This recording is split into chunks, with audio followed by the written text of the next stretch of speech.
Today we're having a panel about the emerging connecting ecosystem within the life sciences industry. Hi everyone, Rajiv Anand. I'm the CEO of Quartic.ai. I've been in the process control and manufacturing process control and automation space for about 30 years, previously with Emerson Process Management, implementing the Delta V systems. And I crossed over what at that time people called the dark side of big data and AI. But just to make my intentions clear as to why I did that, it wasn't, what is this new technology called AI and how can we go find a use case for it? To me, the path was very clear about there is a lot of unfinished business, things that we wished we could do that we could not do. So it was about finding AI to do the unfinished business. And I try to summarize, the use of machine learning or AI in general for those who understand process control as we've always had a zoomed-in view of what's happening to the process. If you look at a control system, then it's looking at a loop, right? When we zoomed out a little bit, when we came out of the control room with systems like Pi, but if we want to have a bird's eye view, 20, 30,000 feet where we can see more things at the same time and draw more conclusions, to me, that's how I summarize why and where AI and machine learning should be used in process manufacturing. We are focusing right now, primarily focusing on batch manufacturing because it was an underserved sector, even for optimization, advanced process controls, it had always been underserved. And I think the very nature of batch manufacturing is that variability is a constant. Like in continuous processes, you can eventually overcome variability and there are really upset events. Whereas in batch manufacturing, particularly as we're going with more specialized substances, pharma, so making small quantities of large number of products using the same assets, its inherent variability lends itself to doing something that can understand the broader variability at a zoomed out level. That was the reason we first chosen to focus on the batch manufacturing industries, and life sciences is one of them. Okay, I'm going to move on to part two, which is, I'm going to say, is a CMO or CDMO use case. These are organizations, the growth of that particular segment of the industry is about 12% per year and is expected to do that for the next 5 years or so. And major life sciences companies may have tens or even hundreds of different CMO providers. One data point, Pfizer presented last year that they had about 300 different organizations that they work with. The need for data exchange on production lots is a requirement, or remains a challenge for the industry. I guess, can we comment on the state of that, the current state of that industry, the technology used to perform those kind of exchange, the kind of technologies that are employed to exchange that information, and how we see that evolving in the future?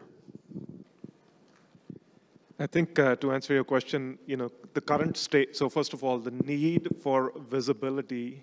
So if I'm the sponsor, I'm the molecule owner, I have the responsibility for was the production process always in control? That's my obligation to the regulator like FDA, right? Which means the need for visibility to be able to prove that you were always in a state of control is very high. We hear it from, it's probably at the very high priority list for all. As just like you said, I think more and more manufacturers are moving towards CMO, CDMO models, particularly CMO models. The state of data sharing right now, at least what we hear, is very bad, is very poor. The need is very high. And I agree with Gopal in that right now, if both the CDMO or CMO and the sponsor both had the same system, same version, then data exchange is easy, but that's hardly ever the case.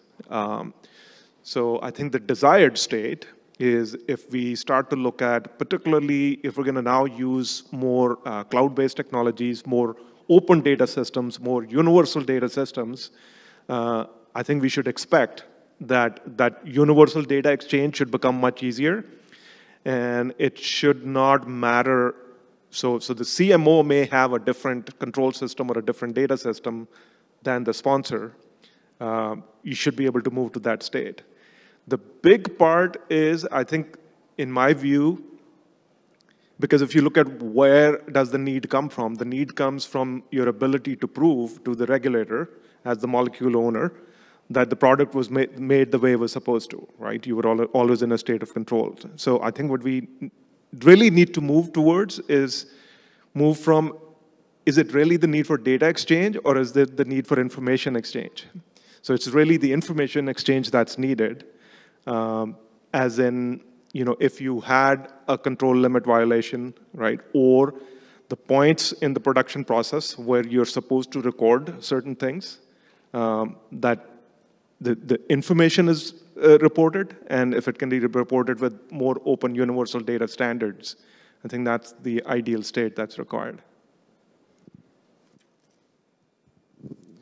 And then I guess follow-on question would be concerned about, or would be earlier stages of production research. I'm going to ask, can you compare and contrast the challenges between early and late stage research from a cross-company collaboration perspective and the potential value that a real-time integration platform might bring to an early stage development? So this is another one. I'm sure there are people in the audience who are with the life sciences and the pharmaceutical industry. The number one business priority that's being identified is time to market. Absolutely. Right.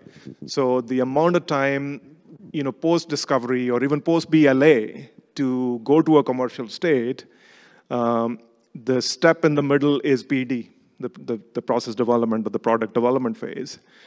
And then you are looking at, almost everyone's looking at, part of time to market acceleration is, one is, can we make PD itself more efficient, take less time in doing PD, but the more critical part is the scale up and tech transfer, right? Now, scale up and tech transfer, obviously there are certain documentation requirements, et cetera, but that system, we also hear, it's very high need, but that system is also broken.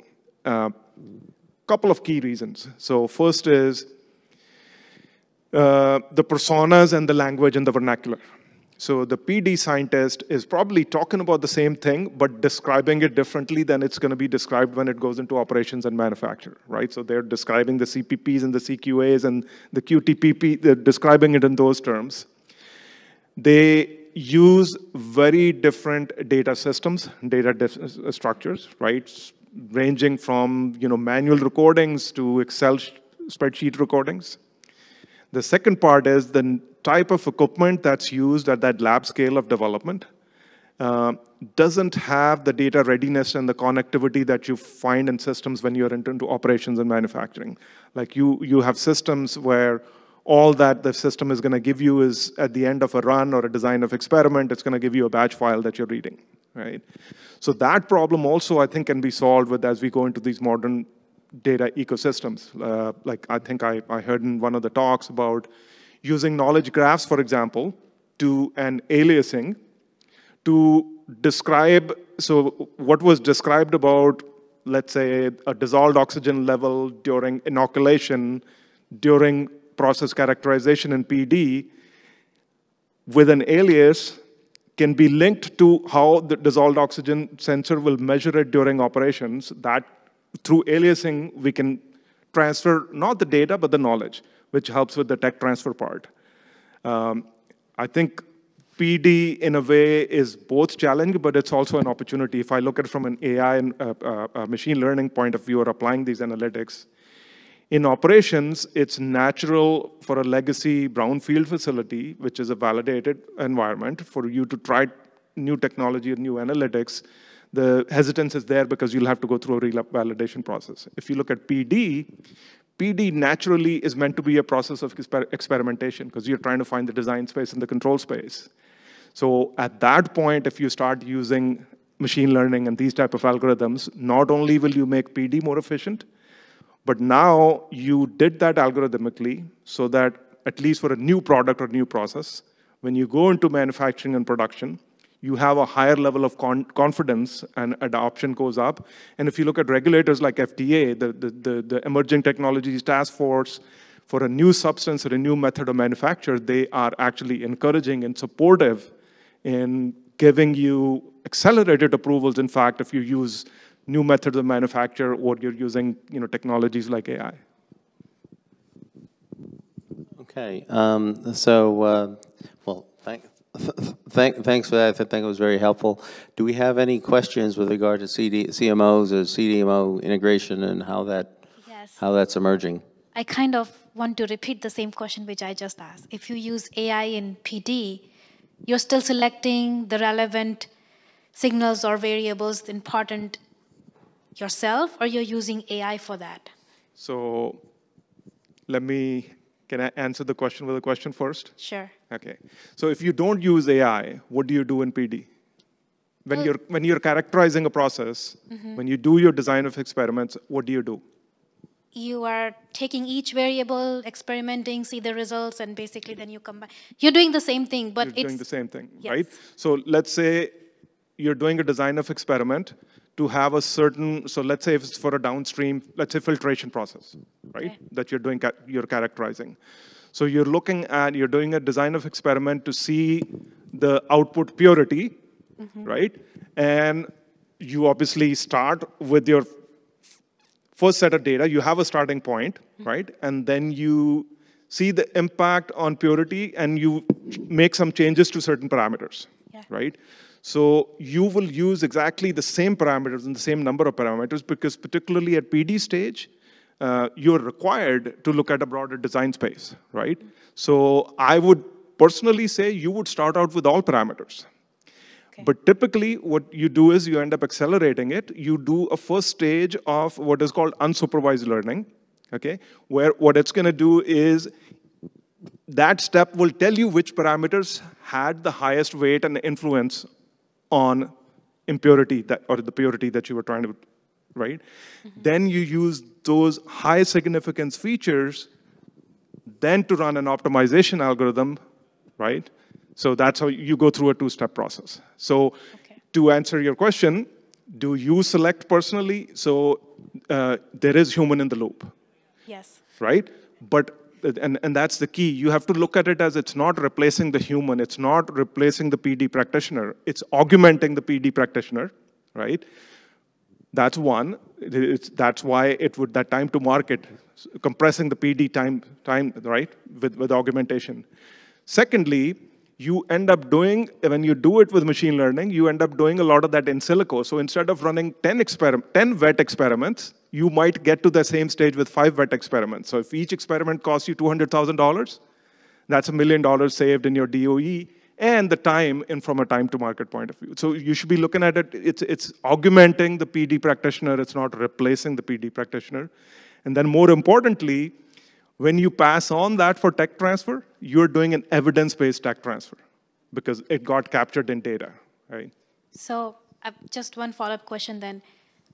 I guess now I'm thinking, how do you explain regulatory body that these are the weights that, I don't know, this is a new way of thinking from my brain, so I'm sorry. No. But I'm thinking if you are not doing all these experiments yourself and you are just kind of going faster, how do you prove that this is the right weightage, but we have not seen it? Like, I don't know. I'm sorry. I'm just... No. It's very new. So that's also another myth, right? So that's also another myth because right now, also in PD, you are using statistical methods, right? So the answer to that question also is that you will have evidence because you are still running wet experiments. You are running fewer. So for example, if you were going to run 4 wet experiments and you changed, let's say, the dissolved oxygen level in the one experiment, you will take a bigger leap in the first one. But you're still going to, at the end of the day, when you make your submission to the regulator, you're doing it based on the evidence. You just got to that point of the right number sooner, right? Thank you so much. Okay, we're going to go on to I just have two additional analytics-related questions. I guess we're seeing very much an increase in the interest and use in life sciences around AI and AML algorithms. What do you see are the current trends, and where are the sweet spots that life sciences customers should be looking at today, particularly as a first adopter kind of a space? So even there, I think you start with augmentation first. So, I often get this, and this comes up all the time when people are talking about AI or advanced analytics. What use cases should I look for? I don't think you have to look for use cases. You look at, there are very well-defined in pharmaceuticals, there are very well-defined practices and workflows you're going to follow, right? So can that workflow be accelerated by using AI to augment the work that you're doing with the human in the loop, right? That's the first place to start at. It's low-hanging fruit, as in you are not devising a new way of doing something, you're just using AI as a tool to do the cognitive tasks that you would have done. Like you would have collected data, you would have analyzed it, you would have come to a conclusion, you still would have said that conclusion scientifically is right or wrong. So you're still following the same process. The reason I say call that low-hanging fruit is one is there's human in the loop, so there's high degree of confidence, there is trust because it's still human in the loop.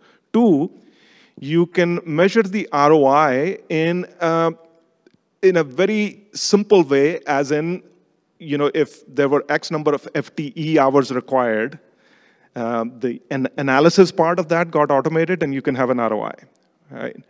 The second one, in terms of where to start, I think PD is a great place to start. The reason I say that is because PD is by nature experimentation, therefore doing it with AI, absolutely, there's no reason or there's no objection, there's nothing that even a regulator would say, why did you do it?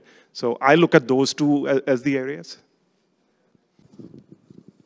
Okay, my last question was around the validation challenges that people are having with regard to AI and AI adoption, particularly as it relates to cloud analytics providers.